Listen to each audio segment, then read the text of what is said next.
달라도 뭔가 다르지 않습니까?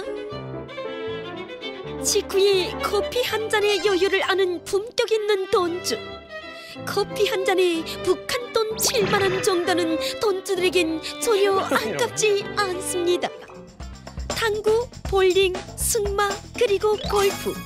이 종목들은 웬만한 돈주도 접근 불가한 귀족 스포츠라고 합니다. 돈을 물수도 쓰고 싶다면 외화상점으로 오라. 북새상점, 유경백화점, 낙원백화점. 이 외화상점 안에는 해외 명품들이 수두룩 빽빽. 북한 돈주들이 어마어마한 재력 놀랍지 않습니까? 자, 전 세계 초강력 대북 제재에도 불구하고 김정은의 숨은 돈줄은 어디선가 움직이고 있는 것 같습니다. 자, 과연 무엇일까요? 화면으로 준비했습니다. 2016년 미국 은행에 개설된 방글라데시 중앙은행 계좌에서 900여억 원 철도. 2017년 대만 은행을 해킹해 약 670억 원 강탈 시도. 1년 동안 30여 개국 100여 개 이상의 금융기관을 공격한 북한의 해커들. 전 세계 은행의 돈을 빼돌려라. 김정은의 숨은 돈줄 해커. 와 진짜 수박하다 이거는. 진짜 날강 돋습니다. 영상 보니까 뭐 600억, 900억 뭐 규모 어마어마한데 뭐 해킹만 성공하면 뭐 대북 제재는 소용없겠어요. 이 뭐 세상에 그럴 거면 차라리 북한에서 하지 말고 그냥 개인적으로 개인 사업자를 내지 그러게. 저 정도의 이 뭐 300억, 900억의 돈이 뭐 상상도 안 되거든요. 이게 어떻게 가능한 일일까요, 이게? 달러, 900달러죠. 계속 북한이 시도한다는 겁니다. 자, 해킹 요원을 양성하는 북한의 학교가 있죠. 바로 미림학교라는 곳이 있습니다. 그 미림학교 출신 장세율 선생님을 모시고 또 이야기를 나눠보도록 하겠습니다. 자, 장세율 선생님. 안녕하세요. PC방 안 다니시죠? 아니, 진짜 궁금해서 그래요. 가보세요, 가끔? 여기서야 뭐 PC방 다닐 필요가 없죠. 휴대전화로 집에서도... 막 이것저것 좀 하고 그러세요? 아니요, 안 합니다. 그런 거 안 하세요? 네. 북한에서는 진짜 왜냐면 미림학교라는 데가 어떤 데인지부터 간단히 좀 설명 좀 해주시죠. 미림대학은 그 인민군 군사대학입니다. 그러니까 적의 경보 체계를 완성을 하고 적의 그 정보전에 대처를 해서 기술 인재를 양성을 한다 이런 목적으로 86년도 개설이 돼서 지금까지 운영해 오는 대학인데요. 여기에 이제 졸업생들 중에 이제 해커 전문 부서가 있는 거죠. 그 친구들이 경찰청국 3국이라고 121국에 들어가서 해외에 나와서 이런 해커 활동을 하거든요.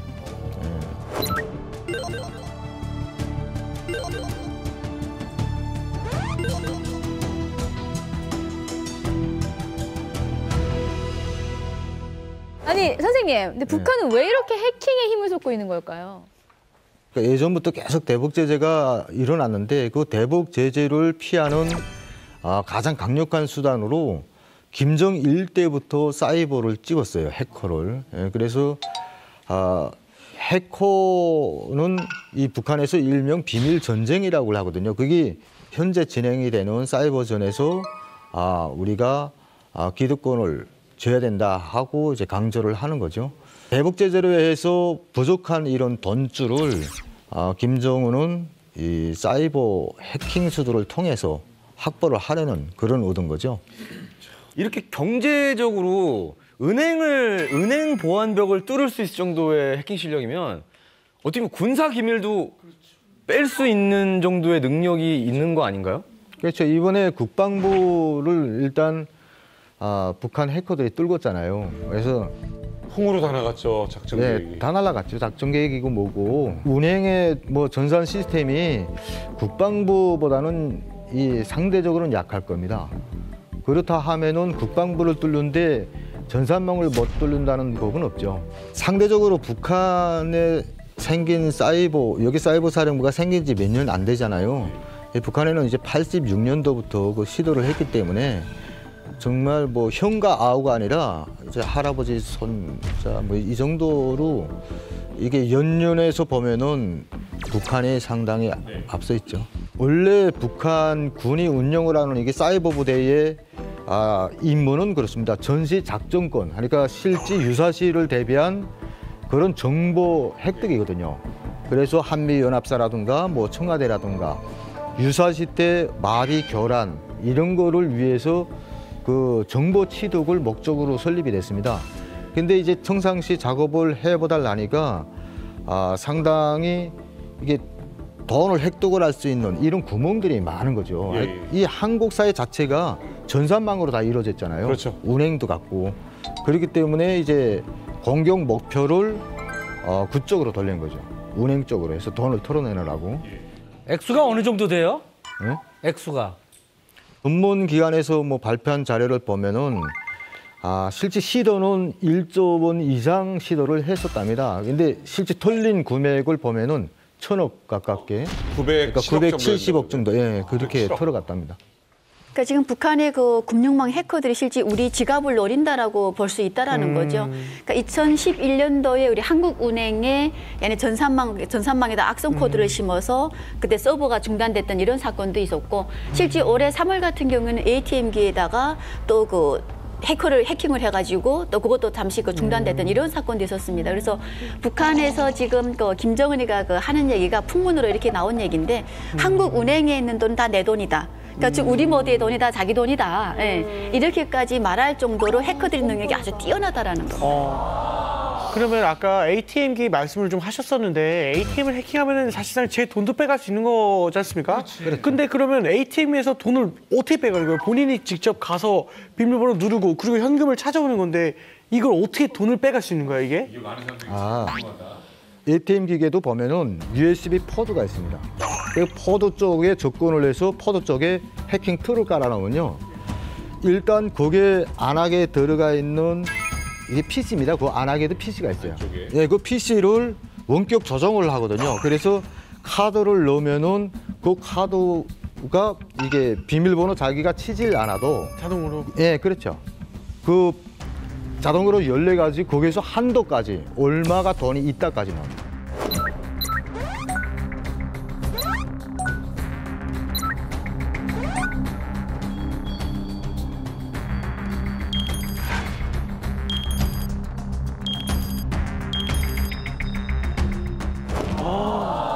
본인이 직접 가서 가져와요? 그래서 본인이 뒤에 있는 이 프로그래머를 전문적으로 움직이는 사람들은 기사라 걸고 실제 나가서 이 뭐 작업을 하는 이런 행동대원들은 그 복제 카드를 가지고 이제 그렇게 하고요. 복제 카드 없이 지금 최근에는 이 그 ATM 기기 안하게 돈이 얼마나 수장돼 있고 그거를 그 인출구로 해서 전부 다 뽑는 프로그램도 개발이 됐거든요. 해킹 쪽으로. 그러면 저거 그 서비스는 꼭 신청을 해놔야 되겠네요. 카드를 쓰면 문자 통지. 문자 오는 거? 네. 맞아, 그거 해야 돼요. 사실 개인도 무섭지만 금융 시스템에 접근한다는 건 이건 진짜 무서운 일이네요. 아주 끔찍한 일이에요. 예. 북한이 사이버 부대를 통해서 뭐 전자산 공격, 뭐 해커를 한다는 이유는 사실은 물증이 없어요. 그렇기 때문에 얼마든지 빠져나갈 수가 있거든요. 왜냐하면 우리가 은행을 턴 강도 같은 경우는 경찰이 추적해서 잡으면 그 사람은 범죄거든요. 근데 가상 속에서 해킹을 하고 돈을 꺼내오는 거는 어디서 해킹을 했는지를 알 수가 없어요. 그리고 우리가 심증은 있지만 물증이 없기 때문에 북한을 바로 우리가 지목할 수는 없는 그런 구조상이 있기 때문에 북한이 그러한 메커니즘을 노린 거죠. 삼국을 이용해서 침투가 들어가니 그러니까 그 우리가 좀 전에 얘기한 것처럼 공공기관이나 개인도 예외는 아니다라는 거죠. 사실은 저 같은 경우는 이메일 해킹을 너무 많이 당하고 있습니다. 그러니까 그 NGO 사업을 하다 보니까 우리 탈북 단체장님들 같은 경우는 늘 이메일 해킹을 가장 많이 받는데 그 수법이 어떻게 오냐면 저희가 그 NGO 단체가 사업하는 뭐 통일부라든가 그다음 또 제가 또 활동하는 이만갑이라든가 이렇게 이만갑 질문지 이렇게 와요.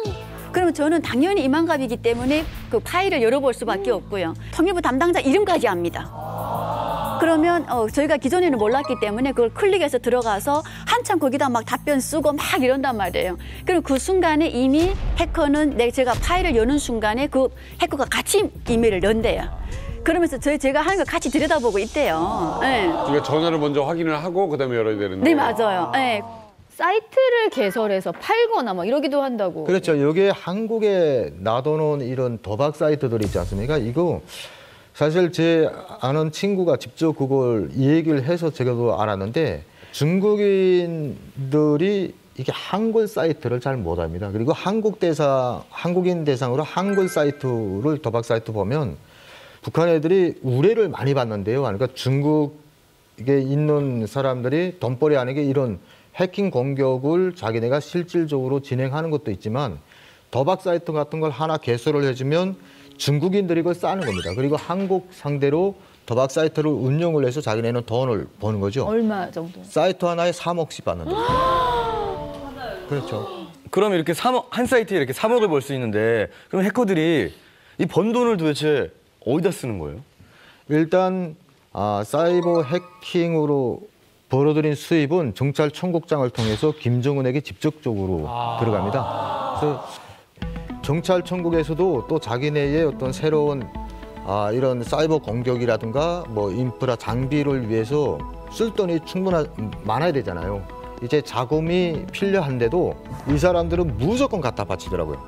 바치고 자기네가 다시 제한수를 올려서 돈을 타다가 쓰는 그런 시스템을 유지합니다. 아니 근데 저 궁금한 게 있어요. 예. 북한도 해킹이 아주 잘하지만 뭐 미국 같은 데도 정말 뛰어난 해커들이 많을 거 아니에요. 네. 그럼 북한에 있는 핵 무기나 이쪽으로 해킹을 못 하나요? 시도는 하고 있죠. 근데 북한 자체는 자체 내 인트라넷이라고 이게 마이크로소프트사의 프로그램을 절대 안 쓰거든요. 특히 예, 그렇기 때문에 사실 코드 분석 자체 접근 자체가 힘들답니다. 사이버 사령부 쪽에 물어보면. 네, 김정은의 숨은 본줄을 가지고 이야기를 나누고 있는데 조봉현 선생님, 네. 이게 지금 보니까 뭐 해킹 말고 숨은 돈줄이 또 있어야지 해킹만으로 이렇게 큰 돈은 못 벌 것 같은데요.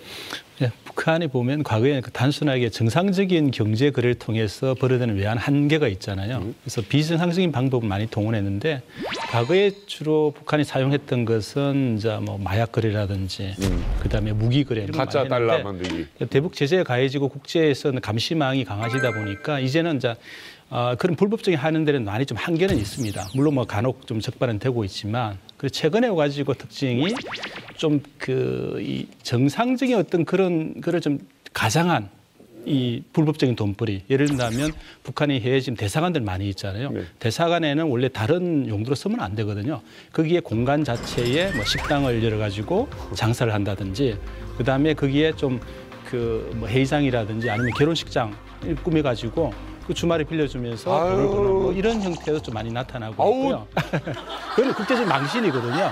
그건 하나의 국제적인 룰이 있기 때문에. 콩나물 키우고. 욕조에다가 콩나물 키우고. 와, 너무 모양 빠지는 거 아니에요? 북한 외교관들이 하는 수법 중에 하나가 그겁니다. 그러니까 외교관들이 밀수를 하면서 북한 외화 자금의 조달꾼 역할을 하는 거죠. 네. 그래서 외교관들의 짐 같은 것은 거의 보지 않습니다. 세관을 통과할 때. 예. 노터치죠, 외교관 행랑은. 그렇죠. 그러니까 그러다 보니까 그런 점을 이용해서 밀수를 해서 적발된 사례들이 2013년 9월에 한 번 있었습니다. 외교 행랑으로? 예, 외교 행랑으로. 그래서 그때 당시 2013년 9월에는 몰도바에서 담배 4,000갑을 사가지고 루마니아로 돌아오던 중에 그게 발각이 된 거죠. 외교관이요? 외교관이. 예, 그렇게 하고 또 2013년 7월에는 몽골하고 중국하고 오가는 기차를 이용해서 주사를 1,000박스. 그러니까 아마 2015년 5월에 아마 그때는 언론이 크게 났었는데 남아공 주재 북한 대사관이 외교관이 코뿔을 가지고 밀매를 하다가 코뿔소 뿔 몰래 뿔을 밀매 그건 엄청 기사가 됐었죠. 돈 벌어오라고 외교관한테 시키는 거예요, 뭐예요? 그러니까 북한에서 나온 외교관들한테는 1년에 외화를 얼만큼 바치라는 과제가 있대요. 심지어 외교관뿐 아니라 거기에 나온 해외 노동자 이런 사람들 과제가 있기 때문에 이 사람들 그 과제를 하기 위해서 정말 콩나물까지 기른다는 얘기가 그래서 나오는 거고 매 외교 부마다 그런 과제가 있고 또 오랫동안 나와 있기 위해서 뇌물도 필요하고 여러 가지 수단으로 쓰인다라는 겁니다.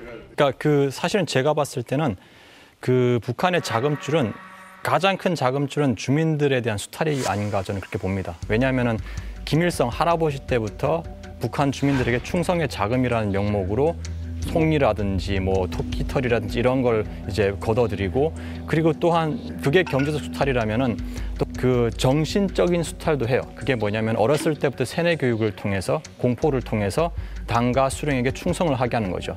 저는 경제적인 수탈보다 더 무서운 것이 정신적인 수탈이라고 생각하는데, 이러한 수탈을 통해서 이제 북한 주민들이 그 세뇌가 되고, 결국은 이들이 북한 정권에 이렇게 힘듦에도 불구하고 북한 정권의 반대 세력으로 성장하지 못한다는 거죠. 그리고 그 성장하지 못한 세력들에게 이제 충성 자금을 요구함으로써 그 충성 자금은 북한 지도부가 돌아가는데 쓰이는 그런 막대한 자금이 되는 거죠. 그러니까 만약에 성의가 난다 그러게 되면 북한 주민들 원래는 그 시간에 성의가 나거나 말거나 성의 나는 사람들은 가겠지만 일반 사람들은 장마당에 나가야 되잖아요. 근데 장마당을 차단하는 거예요. 장마당 나가지 말라. 지금 성의는 한철이니까 이때 그래서 새벽 5시간 되면 주민 여러분 일어나십시오. 주민 여러분 일어나십시오. 장군님께 바치는 충성의 자금을 지금 저 산에서 기다리고 있습니다. 그래서 사람을 깨워요. 박작 시끄럽게 막 노래 부르면서 무슨 섰는 해를 맞으며 무슨 노래를 막 부르게 되면 사람들이 짜증이 나서라도 깨요.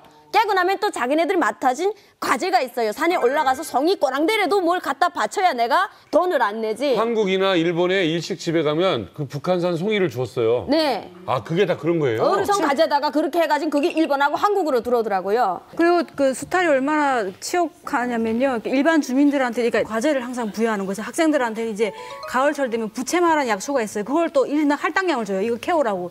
다 충성의 자금의 명목으로 또 가을에는 또 설분가루가 있어요. 그걸 또 다 채취하오라고 그러고 또 심지어 또 학생들한테 꼬마가재라는 명목 아래 뭐 파철, 뭐 구리 이런 걸 내라고 그래요. 그러면 애들이 이제 하도 내다니다 집에 없으니까 가마솥 뚜껑을 막 들고 가요. 그러면 집에 오면 또 엄마한테 두드려 맞죠. 왜 집에 멀쩡한 밥을 당장 해 먹어야 되는데 뚜껑이 없는 거예요. 이게 손만 더 물어 있으니까. 그러니까 그렇게까지 고열을 짜는 거죠. 그러다가 집에 있는 똥도 가져오라고 하겠어요. 똥도 가져오라고 그러죠. 왜냐면 똥도 다 사요. 1인당 1돈인가요? 네, 1.2. 똥도 가져가요? 네. 근데 뭘 먹는 게 있어야 싸는 것도 있잖아요. 뭐 밥은 안 주면서 맨날 싸서 똥은 또 갖고 오래요. 겨울에 얼으면 어떻게? 겨울에 하는 거예요. 까서. 겨울에. 깨서 가져가요? 그래서 이게 진짜였어. 이럴 수가. 뭐 북한에 적어도 한 집안의 식구가 평균적으로 4식구가 돼요. 네. 자식 둘 정도는 낳았으니까 그러면 1년 동안 사람이 그 배설을 하는 양이 그 평균적으로 250kg가 나온대요. 예, 그래서 4식구게 되면 1톤이 되지 않느냐. 그러니까 자기 싼 것만 해결을 해도 1톤을 만든다. 그거죠. 아주 그냥 다 뽑아가는구나. 이게 뭐 집에서만 싸나? 나가서도 싸는데? 나가서 싸면 안 돼요. 그래? 나가서 맞아요. 야, 너 지금 그 똥 가져야 하는데 어디서 나갔어요? 엄마한테 맞아요. 와, 이거 정말. 아니, 성희 씨, 그러면 송이는 잡으러 다니는데 진짜 그런 걸 해요? 북한 같은 경우는 밥은 밖에서 먹고 똥은 집에 와서 싸라. 네, 그리고 이제 화장실 이제 자물쇠를 채워놔요. 맞아요. 그러니까 여기서는 우리가 화장실을 못 쓰게 하기 위해서 자물쇠를 채우잖아요, 한국은. 근데 북한에서는 퍼가니까 그러니까 자물쇠를 잠궈 놓는 거예요. 근데 중요한 것은 소변도 굳어요. 소변도. 뜯어갈 수 있는 건 다 뜯어가는 거 아니에요? 안에서 뜯어낼 게 없으니까 밖으로 외국인 노동자들을 내보내거든요. 그래서 현재로 지금 뭐 외국에 나가 있는 사람들이 한 10만 명 정도가 추정이 됐고, 각 나라 중국, 뭐 러시아, 다른 나라들. 그리고 이 노동자들을 통해서 벌어들이는 돈이 23억 불 정도가 됩니다, 1년에. 근데 주로 남자들 같은 경우는 산에 가서 벌목공이 되고, 또 탄광에 가서 탄을 캐는 그 탐부가 되고, 여자들 같은 경우는 식당에서 일을 하고, 또는 봉제 공장에서 이제 일을 해서 그 벌어들인 외화를 또 북한으로 보내는 거죠. 자, 여기서 볼 수 있듯이 김정은의 숨은 돈줄 중에 하나가 외국에 노동자를 파견하는 겁니다. 자, 오늘 직접 그 현장에서 일을 했던 분을 모시고 생생한 이야기를 듣고자 합니다. 예, 그동안 이만갑에서 우리는 러시아 벌목공 출신만 봤습니다. 근데 이분은 지금까지 단 한 번도 소개되지 않은 외화벌이 노동자입니다. 러시아에서 닥치는 대로 일을 해서 그 번 돈을 고스란히 북한에 줬다는 리정호 씨 소개합니다. 저는 북한이 아닌 러시아에서 탈북해서 한국으로 온 이정호입니다. 제가 러시아에서 건설을 하면서 진짜 돈을 악착스럽게 벌었지만 그 돈이 가족이 아닌 북한 당국에 모두 바쳐졌습니다. 저는 오늘 이 자리에서 제가 러시아에서 겪었던 일들에 대해서 이야기하려고 합니다. 자, 이정호 씨, 러시아에서 어떤 일을 하셨습니까? 저는 대건설 지도국 소속으로 러시아에 가서 건설일, 그러니까 그 아파트 이런 개인 집 인테리어 그런 걸로 해서 건설 부문에 해당한 일을 많이 했습니다. 대건설 지도국에서 내보내는 인원들은 대체로 보면 다 평양 시민들로 해가지고 네네. 당원을 우선으로 뽑거든요. 네. 그 이유가 당원이라고 하면 우선 그 충성심이 높고 또 그 변심이 없다 이래가지고 그 충성심한들 높여옵니다. 그래서 그 당원 위주로 많이 뽑고 지금은 어느 때인지 제가 잘 모르겠습니다. 그때부터 인력이 많이 모자랐거든요. 그래서 평양 사람들을 제외해서 또 지방 사람들까지 많이 뽑았습니다. 몇 명이나 갔어요? 그때 러시아 갈 때 같이? 예, 제가 같이 동행한 사람들이 한 40명 정도 이렇게 왔는데 그 중에 절반이 지방 사람들이었습니다. 그러니까 이게 러시아에서 일하면서 돈 벌었다. 우리가 그 계획금이란 게 있지 않습니까, 우리? 계획금. 예, 계획금이. 그러니까 뭐 얼마를 모으자 내야 된다 이게 계획금입니다. 예, 우리가 한 달에 우리가 내는 계획금이 있습니다. 그러니까 그 계획금이 월별로 많이 차이나 납니다. 그러니까 제가 있을 당시 그 12월부터 2월까지 한 러시아 돈으로 15,000루블. 그래서 한국 돈으로 계산하면 한 45만 정도 됩니다. 45만 원은 무조건 당에 바쳐야 되는 예, 돈. 그리고 그 3월부터 5월까지가 2만 루블. 그리고 6월부터 11월 달까지 그때가 제일 많은데 그것은 계절이 일할 계절이라서 예, 그러니까 일감이 많다. 그래가지고 예, 그래서 2만 5천 루블로. 2만 5천 루블이면 얼마예요? 한 그게 85. $85만 정도. 그러면 85만 원을 내려면 그때 어느 정도 벌면 85만 원을 내는 거예요? 그러니까 우리가 한 달 일하는 돈에서 계획분을 다 빠지고 나면 그 차례된 돈이 그저 별반 없습니다. 제가 러시아에서 최고로 일해가지고 그 해 제일 많이 받았다 하면 15,000루블 받았는데요. 한 달에? 예, 한 달 받은 돈이. 근데 그게 1년에 그래서 한두 번 정도 그게. 그러니까 매달 그렇게 되는 게 아니고 어떤 때는 6개월 동안 그러니까 우리가 돈도 못 받고 이런 적도. 그럼 뭐예요? 다 가져가는 거잖아요. 그러니까 결국은 평균적으로 때리면 없는데 작죠. 그러니까 아야 작은데 하여간 그때 받은 돈은 그래서 15,000루블 제 돈으로 들어간 게. 거기서도 돈 떼먹히는 적도 있나요? 러시아 사람한테도? 이 사람들이 그러니까 이 사람들을 한 데서 일을 할 때 어떤 때는 돈 못 받은 경우가 있습니다. 그리고 어떤 경우에는 그 돈은 좁게 줍니다. 좁게 주면서 그러니까 좀 미룹니다. 그러니까 언제 준다. 그 미루는 게 우리는 계획금을 바쳐야 되기 때문에 거기에 있을 그런 조건이 안 되거든요. 그러니까 빨리 다른 대상에 가서 그 계획분을 해야 그 우리가 마이너스를 안 먹지. 마이너스만 계속 쌓이면 우리가 그만큼 빚더미 또 일해야 되는 그냥 네, 그러니까 여기서 돈을 못 받았다 이렇게 말하면 안 돼요? 북한에다가 북한? 우리가 돈을 월급을 못 받아서 못 준다 이렇게 사정을 하면 그렇게 안 됩니다. 그건 사건이. 왜요? 예, 회사에 그 떨어지는 돈이 있는데 그 돈을 어떻게 하나 그 계획금을 바쳐야 되거든요. 그러니까 예, 그거는 뭐 국가 계획이기 때문에 머리 두 조각이 나도 무조건 해야 되는 겁니다. 아니 계획이라도. 그러니까 우리가 벌써 그렇게 그 국가에 그러니까 선 내미는 거나 같죠. 그러니까 뭐 못한다 해가지고 하면 그건 반항으로 되거든요. 우선. 아니 너무하자. 돈을 못 받았는데. 아니 그래도 뭐 우리는 무슨 수단을 배운 것 자체가 그렇게 우리를 배웠고 또 이렇게 반항하는 그런 걸 배우시면 되죠. 장군님이 결심하면 우리는 한다잖아요. 농장에서 우리 엄마가 고무선 했잖아요. 군장님이 계획을 못했어요. 농사가 안 돼서. 무조건 하라는 거예요. 그래서 나 개인 강의를 고소해요. 바쳤는데 다음 해 엄마를 뚫고 써요. 그리고 빚 잔뜩 져가지고. 빚도 져야 돼요? 국가에다 바쳤으니까.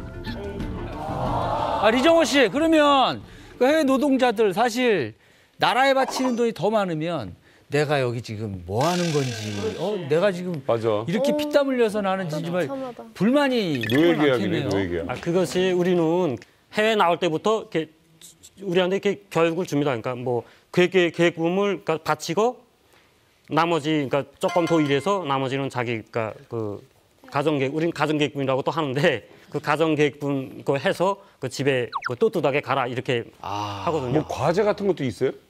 예, 과제는 그 지도국에서 그러니까 해에 두세 번 정도 그 과제가 있습니다. 그러니까 예를 들어서 뭐 김일성, 김정일 옷을 꾸리기, 그리고 뭐 지도국 내 뭐 무슨 뭐 사상 뭐 흉활동 그거 꾸린다든가, 그리고, 예, 그리고 매달 바치는 당비가 있고, 그게 와 예, 일개미다 일개미.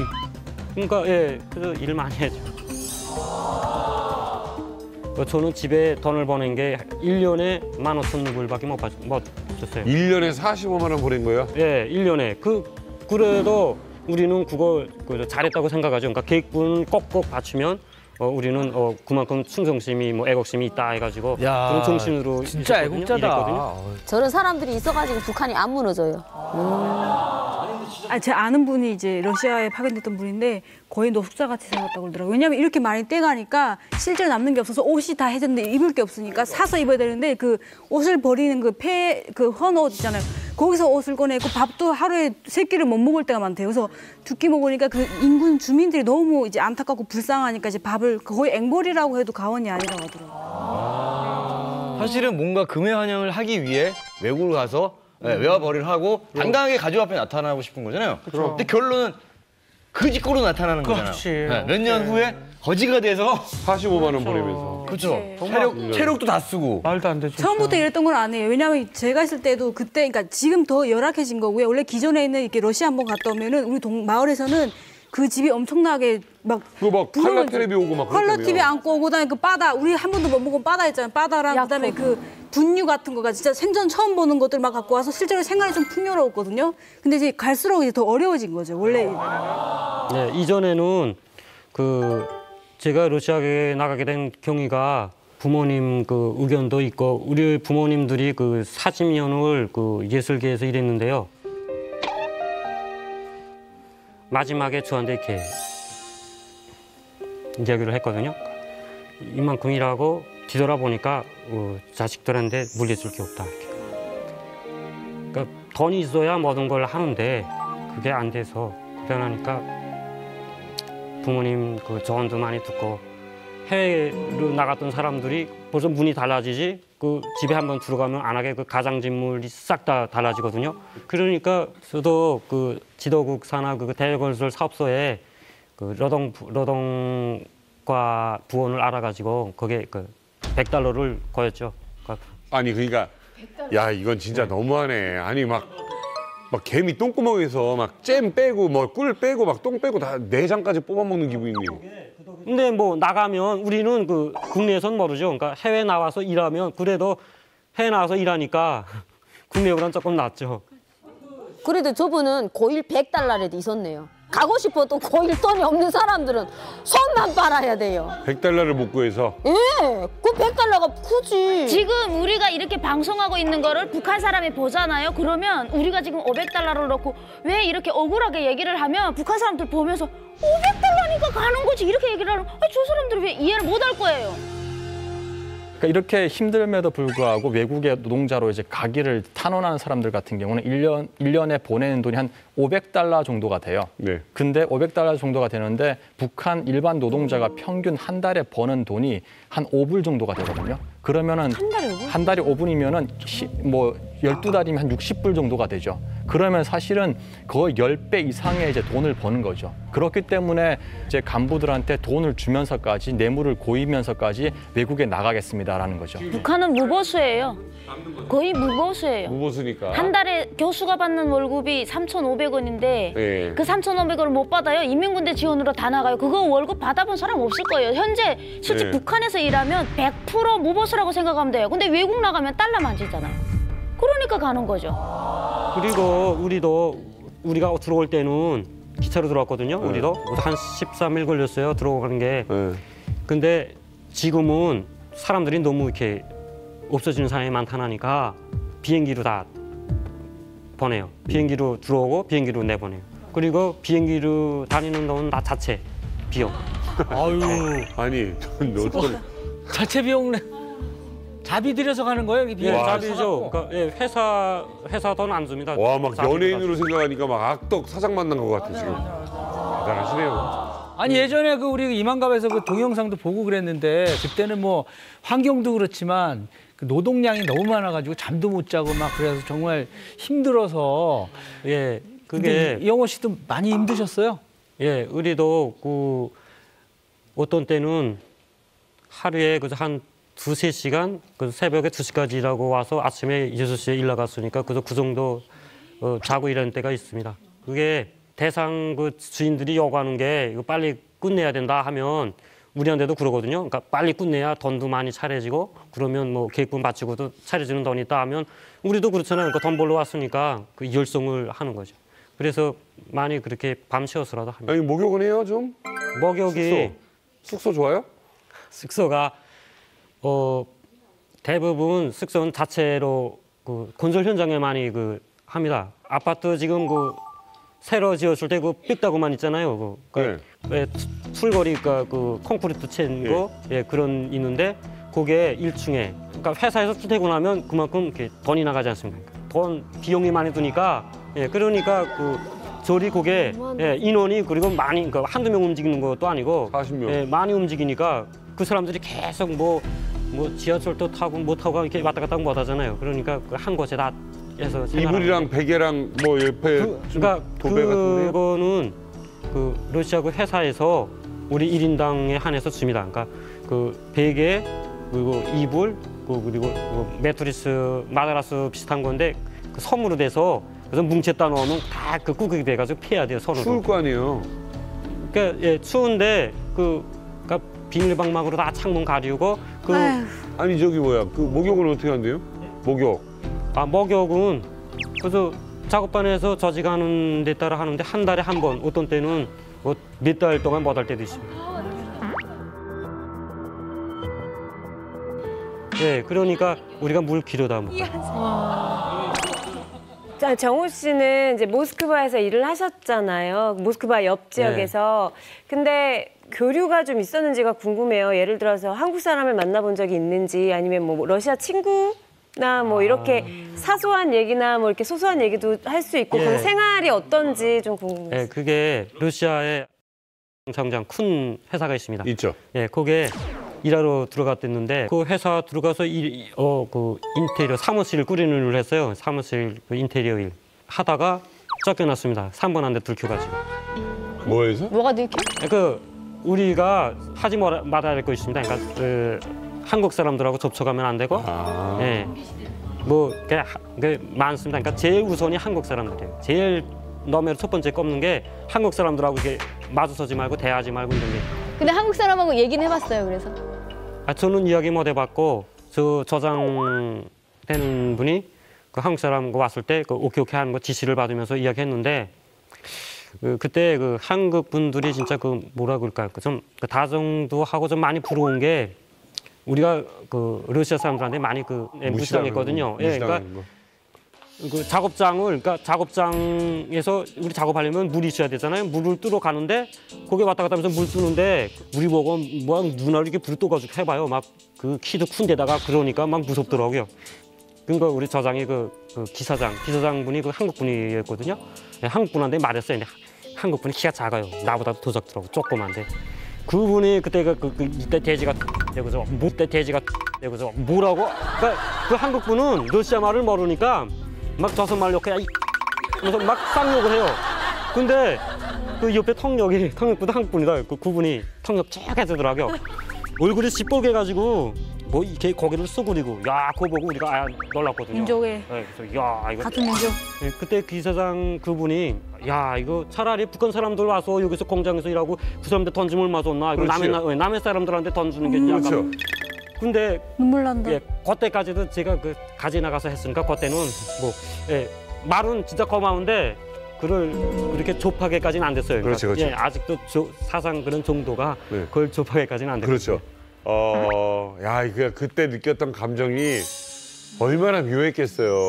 아니 근데 우리가 러시아 벌목공으로 가신 분들 얘기를 들을 때도 굉장히 많이 다치고 정말 힘든 일이 많았는데 건설 현장도 그렇게 다칠 일이 많나요? 예, 맞습니다. 많고 제가 있었을 당시에 그래서 한 해에 한 2-3번은 사고가 났습니다. 대표적으로 우리가 밖에 일을 많이 합니다. 그러니까 밖에 그 외부 건물 거기에 일을 하는데 그때 그 일하던 분이 밑에서 그 버저 역할, 그러니까 이런 그 멀탈 한거 그걸 올려주다가 그 꼭대기 그 봉이 떨어져서 물이 맞고 그 자리에서 사망했거든요. 근데 그분 그 후송했는데 그때 회사에서 구리약금인 그런 걸 지불했어요. 그때 말을 들었는데 그 뭐 4,000달러인가 보냈다고 했거든요. 근데 후에 400만 원. 예, 이렇게 보냈는데 그 후에 들어온 건 그 유가족 손에 들어간 돈이 2,000달러라고. 2,000달러라고. 200. 중간에서 또 떼먹었구나. 야, 그걸 띄어 먹어요? 사람 목숨값인데 그거를 거기서 또 50%를 떼고. 아무튼간에 그 러시아에서 감시도 심하고 자유도 없고 그런데 어떻게 하다가 탈북을 하게 되신 거예요? 그러게요. 그게 북한에 있을 때 제가 한국 영화를 좀 봤거든요. 한국 드라마. 그러니까 그 겨울연가라고. 내가 겨울연가를 솔직히 말해서 밤새도록 봐서 한 3번 봤거든요. 그게 그렇게 막 감동되더라고요. 그 영화가. 진짜요? 네, 근데 러시아 와서 그 인터넷 못 보게 합니다. 우리는. 네, 인터넷 못 보게 하는데 그 인터넷을 몰래 봤거든요. 러시아에서? 예. 그러니까 그거 보다가 그다음에 좀 서식이 궁금하거든요. 우리 북한 서식이. 그러니까 나와서 난 이렇게 있는데 그 집에서 어떻게 생활하고 있는지 한번 딱 봤는데 인터넷에 북한에서 사람들이 그렇게 많이 죽은 걸 몰랐거든요. 350만 명 그때 굶어 죽었다고 나와서 인터넷에. 근데 350만 명 정도면 그 평양 시민 그 한 개 시 이 시민들 인원이나 같은데 근데 깜짝 놀랐거든요. 그러니까 9만 원 사람들을 그렇게 죽었다는 게 도무지 이해가 안 됐거든요. 그러면서 차츰 보다가 그다음에 그 생각이 점점 바뀌었죠. 그러니까 계속 보고 하면서 바뀐 게 내가 그 이런 데서 그러니까 이렇게 김일성한테 충성심하고 부르짖으면서 생활한 게 좀 한편으로는 좀 뭐라고 할까 막 그런 게 생각이 들더라고요. 그거 보다가 많이 뜨더라고요, 그거.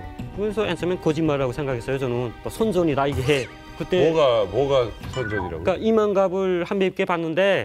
우리요? 이만갑. 예. 우리요? 이만갑을. 예. 진짜로요? 예, 인터넷에 나왔어요, 이게. 예, 봤는데 처음에는 그 선전이라고 생각했거든요. 그러면 러시아에서 일할 때 저 보셨어요? 예, 맞습니다. 진짜. 그러니까 인터넷으로 그게 나와요, 이렇게. 예, 근데 봤는데 처음엔 이게 선전용으로다 해가지고 안 믿었거든요. 그러다가 계속 보는 과정에 그게 조금씩 제가 배운 내용들도 있고, 예, 제가 보면서 한 내용들이 조금씩 나왔어요. 그리고 지금 이만갑도 북한에서 그쪽 사람들은 리정호 씨가 가짜라고 그런다니까요? 배우라고? 저도 그런 소리 좀 들었습니다. 한국 가짜 배우가 연습해서. 근데 제가 나와서 제 실제 있은 말을 이야기하니까 그게 그게 되는 거예요. 오키 씨, 이거 그냥 남조선의 홍보물이다, 선전물이다 하는 사람들한테 한마디 하고 싶은 말 있어요? 네. 해외에 있는 오빠 언니들 독재 체제에서 힘들게 사는 게 너무 안타깝고 안쓰러워요. 빨리 대한민국에 와서 자신만의 멋진 삶을 살아봤으면 좋겠어요. 오빠 언니들이란 표현을 쓰면은 그건 진짜 북에서 온 사람 아닌 걸로. 언니, 오빠 언니들. 송중 씨가 한마디 해주세요. 지금 저분이 아무렴 우리 연기자시겠습니까? 잘 모르죠, 그거는. 네. 저보기도 연기자예요. 엄마와 아들이거든요. 자, 한마디 해주시면. 저는 해외에 있는 모든 여러분들이 저희들을 보고 힘을 얻어서 꼭 한국에 와서리 저희들 같은 삶을 살았으면 좋겠습니다. 이사입니다. 효성이도 한마디. 저는 선전물이, 저도 솔직히 좀 이게 좀 뜨겁지만 저도 엄청 욕 많이 한 사람 중에 한 명이거든요. 진짜 이만갑 지내요겠습니다. 저 누나하고요. 하나원이나 통화할 때 누나하고 결별 나가겠다 했거든요. 여기 나가면 누나가 그 소리에 나가지 마. 내 다시 누나 안 보겠다 그랬거든요. 전 나와서도 누나하고 말 안 했어요. 근데 누나가 여기 군대 나왔거든요. 근데 한 달도 못 돼서 엄마까지 나간 거예요. 저 하루 회사에서 일하고 있는데 점심에 엄마한테서 전화가 왔는데 연락해 북한에 너무 물어보는 거예요. 그래서 저한테 근데 이제 일하 바쁜데 아니 엄마 지금 뭐 시험 친다 해서 북한 공부 없잖아요. 근데 갑자기 이만갑 소리 나서 알았어요 끊으세요. 그다음 저리 제가 처음으로 엄마 전화 끊었거든요 그때. 저녁에 퇴근해 왔는데 지금 엄마하고 누나가 지금 컴퓨터 앞에서 뭐 날린 거예요. 저 밥도 안 차려지고 지금 뭐 젊은이 다 바느라고. 그래 하자면 야 이건 뭐지? 그냥 내가 그랬거든요. 나는 우리 집 이거 혁명화 못하겠다. 내가 어떻게 가던가 2대1 됐거든요. 그다음에 저하고 집에서 저는 엄마하고 누나가 저는 10분 덜 세웠다고 했거든요. 핏줄이 같다고 사상이 같은 법은 없다. 내가 무조건 덜 세운다 했거든요. 근데 결국은 내가 돌아갔어요. 아니, 그러니까 이게 뭐냐면 북에 있는 분들이 서로 다른 지역 얘기를 모르니까. 근데요. 북한 사람들이 또 그 싫어하는 것 중에 하나가 뭐 북한에서 살기 힘드니까 뭐 어떤 사람들을 밀수했다는 것도 있는데 뭐 도둑질하고 살았다 뭐 이런 사람들이 많잖아요. 창피하게 도둑질 한다는 말을 해가지고 우리 회사 사람이 북한에서 진짜 도둑질하고 살았니? 왠지 자기가 도둑놈 뭐가 잃어먹었다 해도 자기가 왠지 다둑놈 그 누명을 쓸 것 같다고 그러는데 아니 실제로 북한에서 도둑질하고 살았지 않았냐? 저희 엄마도 솔직히 식당에서 일하지만 제가 밥을 굶지 않고 산것도 저희 엄마가 식당에서 많은 쌀들을 훔쳐왔기 때문에 밥을 먹고 자랐거든요. 다 그렇게 사는 거지. 근데 저는 근데 현주 씨 얘기 들으니까 조금 더 이해가 갈 수 있는 게 또 그분 입장에서는 그 숨기고 싶은 과거일 수도 있으니까. 예. 아이 그리고 뭐 다 그렇다는 것도 아니고 그리고 또 하나는 그게 싫어서 나온 사람들이잖아요. 그러니까 북의 현실이 그렇다는 거지 지금 나와 있는 분들이 그렇다는 건 절대 아니고요. 자 그러면 그때 이만가 볼 때 유현주나 신우나 이런 사람들 나온 거 아셨겠네요? 예, 두 분은 기억났어요. 신기하네요. 그거 이정우 씨는 한국에서는 지금 무슨 일 하시는지 궁금해요. 지금 현재는 그저 건설 현장에서 건설 일을 하고 있습니다. 네. 미장하고 있는데요. 미장이요? 되게 큰 좋은 기술인데. 지금 여기서 몇 루블 정도 받으시는 겁니까? 많이 받으실 텐데요. 여기는 루블이 좀 많죠? 네, 여기는 너무 세더라고요, 일단. 그렇죠. 미장이 엄청 버는 걸로 알고 있거든요. 예. 이전에 일했던 거와는 대비할 수도 없죠. 예. 러시아 일할 때랑. 예. 저거 진짜 미안해서 그런데 일단 대강 좀 알려 줄 수 있어요? 그냥. 예. 16만으로. 와, 진짜 장난 아닌 건데. 야, 진짜인데 이거. 시간당 2만 원이네. 그러니까 시간당 2만 원. 야, 그러니까 과외. 너 지금 얼굴에 곧바로 미장 들어갈 것 같은 느낌인데. 대박인데요, 진짜. 와, 이게 지금 그러니까 솔직히 힘든 일입니다. 미장 힘든 일이에요. 섬세한 일이고. 근데도 보람이 있으실 것 같아요, 이제. 그렇죠. 이제 월급 받는 날은 아야 뿌듯하지. 아무튼 리정호 씨가 일하는 대한민국에서 정말 당당하게 고생한 만큼 돈 버시면서 행복해서 하시기 바라겠습니다. 끝으로 하고 싶은 말씀 있으세요? 네, 저는 이 대한민국에 진짜 잘 왔다고 생각하면서 앞으로 저 열심히 일해가지고 그래서 남부럽지 않게 그래서 떳떳하게 살겠다. 선인민군 최고 사령관이신 김정은 동지께서 여명거리 건설장을 현재 지도하시었습니다. 야, 진짜. 얼마나 어찌게 집이 저렇게 바뀌는 김정은 동지께서는 절도성 부원 방혜성, 노동성 노동자 고춘희, 무역은행 부원 윤경희에게 감사를 보내시었다. 김정은이 직접 이름을 일일이 거명하며 노를 취한 이들. 그럼 누구라는 거예요? 뭘까요? 누구예요, 소연 씨? 네, 북한의 큰손. 사채업자, 돈주들이라고 할 수가 있습니다. 사채업자가 있어요? 네. 그러니까 이 사람들 같은 경우에는 사실 그 북한 체제상으로 봤을 때는 불법의 아이콘이라고 할 수도 있겠죠. 왜냐하면 우리 그 한 개 시군에 이런 돈주들이 한 서너 명밖에 없어요. 그러니까 이 사람들이 그 북한 장마당을 움직이는 원동력도 되고요. 이자 영상에 나왔던 그 여명거리 같은 경우도 이 돈주들이 지었단 말이죠. 그러면서 거기에서 이득이 나는 거 20%는 정부에 바치고 80%는 자기들이 달러를 받고 집을 부양을 했어요. 예, 이런 식으로 많은 그 이득금을 챙기기 때문에 북한 정부에는 이 사람들이 그 아주 그 쓸만한 이런 그 사람들로 그 각인이 되죠. 야, 놀랬다. 그런 사람들이 있구나. 네. 100억대 자산가가 있을까요? 100억대? 그래서 요즘 그 북한의 그 통계에 나오는데 100억 원 정도 가진 그 신흥 그런 부자들이 한 100명 정도 있다. 100명 정도 있다. 네, 이렇게 지금 통계까지 나왔습니다. 말이 100억이지 값어치로 따지면 어마어마한 값어치네요. 100억이라는 게 워낙 큰 돈이기도 하지만. 근데 저는 이게 북한이 경제가 막 그렇게 활발하지가 않잖아요. 이렇게 시장 자체가. 근데 그 100억이라는 그 어마어마한 돈을 어떻게 벌 수가 있을까요? 뭐 북한의 돈주들은 대체 특징이 있는데 권력하고 많이 결탁이 돼 있습니다. 왜냐하면 장사를 하든 사업을 하든 권력과 결탁이 안 되면 돈벌이가 안 되거든요. 그래서 최근에 북한에서는 대기업도 나오고 있거든요. 권력 결탁해가지고 기업을 확장하는 거죠. 네. 그래서 계열 회사를 뭐 한 20개 정도 거느리는 회장 해가지고 50대 회장 나오고 그다음에 또 손쉽게 돈을 벌 수 있는 게 그 부동산 투기 형태입니다. 조금 전에 이제 아파트 이렇게 많이 나왔듯이 북한에서는 이제 부동산 예를 들면 아파트를 지어가지고 평당 분양을 할 때 우리는 보통 뭐 평당 2천만 원, 3천만 원 이렇게 있잖아요. 북한은 그런 기준이 없어요. 왜냐하면 땅 자체는 권력과 같이 해가지고 땅을 무상으로 받는 거고 물론 사용료를 좀 주겠지만 거기에 평양에서 지금 24평 아파트 같은 경우도 거의 20만 불 정도 이렇게 하면 그게 엄청난 2억 원이요. 마진을 남기는 거죠. 또 하나가 유통업이 이게 또 돈이 됩니다. 단순하게 장마다에서 물건을 이렇게 하는 게 아니고 대규모 그 외국에 또 물건을 수입해가지고 다단계 형태로 유통을 시키는 거죠. 거기 마진 붙여가지고 여기에 엄청나게 또 돈을 벌고 그 다음에 이제 북한 내에 불법적으로 이렇게 그 거래되지 못하는, 그러니까 정상적으로 거래되지 못하는 고가의 물건들이 있잖아요. 뭐 한국산 전자제품부터 화장품 이런 것도 다 해당이 되는 건데 이런 것을 유통을 시키면 돈을 벌거든요. 그래서 그 북한에 요즘 뭐가 똑똑이장이라는 게 많이 좀 유행이 되고 있습니다. 똑똑이장이 뭐냐면 정상적인 거는 장마당 통해서 물건을 거래하잖아요. 똑똑이장은 비밀리에 팔아야 되니까 일종의 방문 판매죠. 아는 사람만 가가지고 문 앞에 똑똑똑 두드리면 나오면 물건 주고 돈 받고 뭐 이런 형태의 시장도 형성되면서 또 많이 좀 보이고 있고요. 그다음에 또 이게 그 중국과의 밀무역 이런 게 가지고 대부분 밀무역이라는 게 정상적으로 거래할 수 없는 게 밀무역이 이루어지는 거예요. 이런 걸 고가에 해가지고 거래되기도 합니다. 야. 또 북한에 하나 보이는 게 우리가 그 무생물 중에 새끼를 치는 게 유일한 게 딱 하나가 있습니다.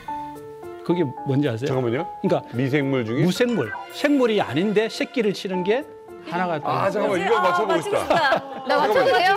잠깐만요. 나 맞출 수 있을 것 같아. 바이러스? 돈! 네, 돈입니다. 그렇지, 이자가 그러니까 그래서 있으니까. 북한에서는 이 돈주들이 돈을 가지고 있잖아요. 이 사채놀이를 많이 합니다. 그러니까 돈을 빌려주가지고 뭐 일종의 나름대로 좀 담보 형태로 받는 거죠. 받고 이자 자체가 보통 연 우리로 치면 한 300% 이상.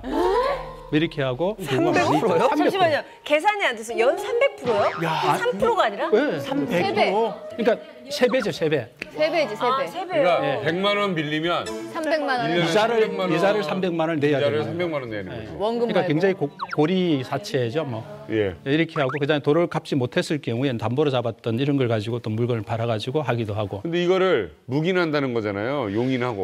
근데 그게 당국이 그 왜 묵인을 하냐면 당국이 실제적으로 돈주들의 자금을 흡수하는 기능을 하는 거거든요. 그러니까 국가가 공식적으로 돈을 흡수하려고 하면 세금을 부과해가지고 해야 되는데 그런 한계가 있으니 돈주들을 통해 가지고 간접적으로 당국의 돈을 흡수하는 기능을 하고 있습니다. 니들 열심히 돈 벌어라. 예. 갖다 바쳐라. 그리고 저희가 돈주들을 보면 돈주가 그러면 저희가 가장 궁금한 게 어떤 사업이 그럼 가장 잘 될까잖아요.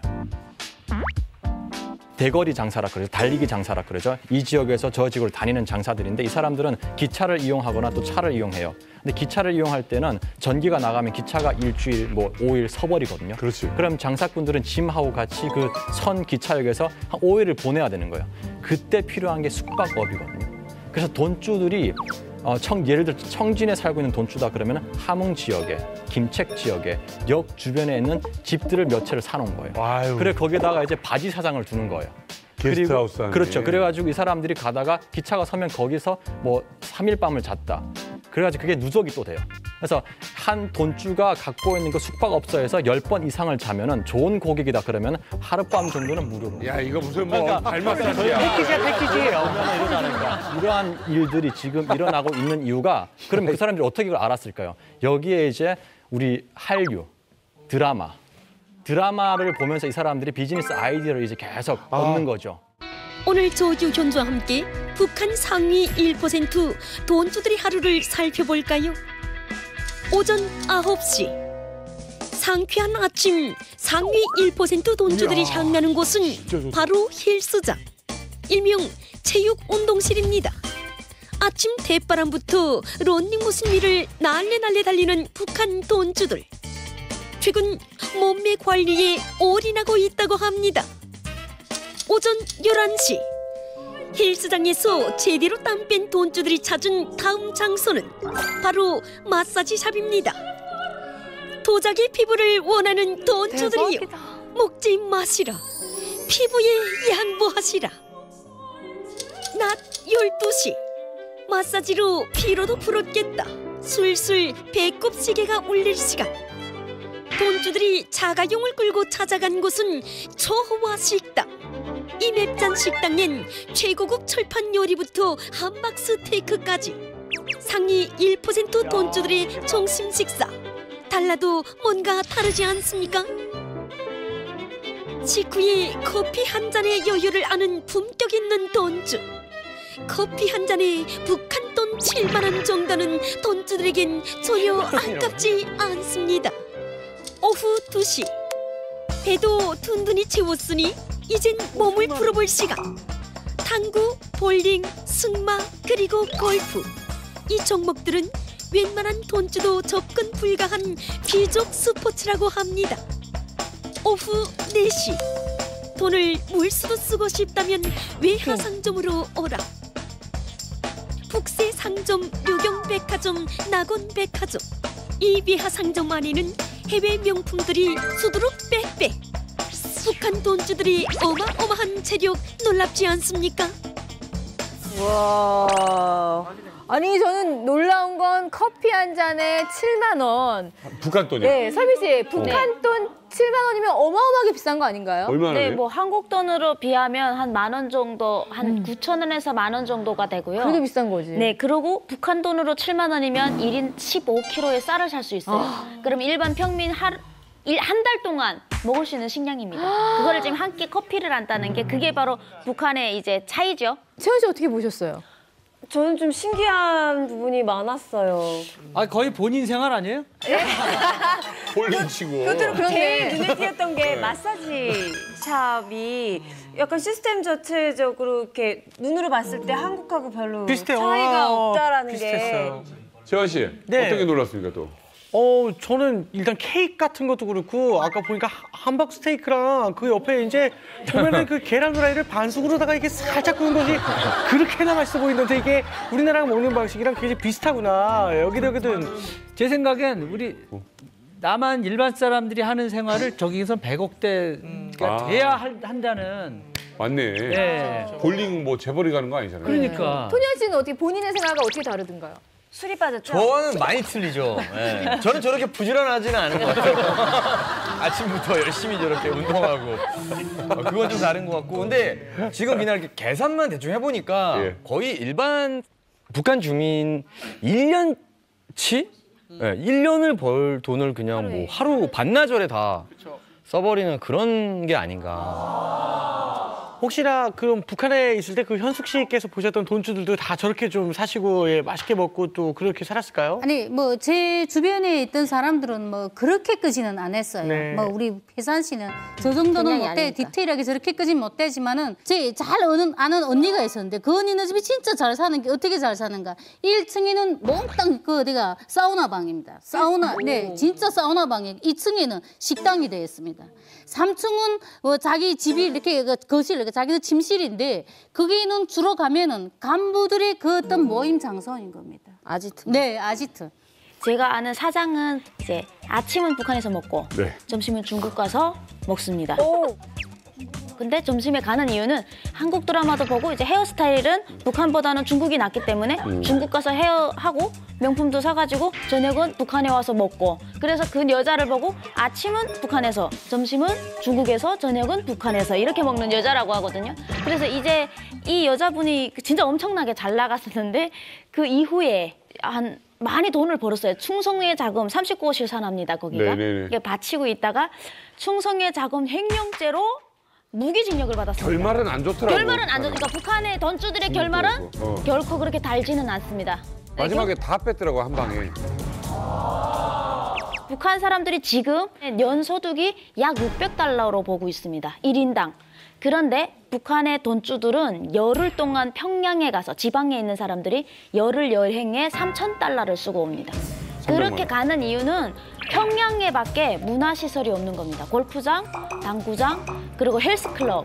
노래방도 외국, 미국 노래를 들을 수 있는, 돈 내고 북한에서 가서 들을 수 있는 게 평양이에요. 일반 지방 노래방들에서는 장군님은 명사수, 우린 명중탄 이런 CDR밖에 없어요. 그러면은 북한도 정말 북한의 일반 주민들은 잘 모르는 정말 VIP들만 가는 매장이 따로 있는지도 좀 궁금한데 아시는 분이 있으신가요? 그러니까 그 북한에 가게 되면 외화상점이라는 곳이 있어요. 명품만 파는 곳.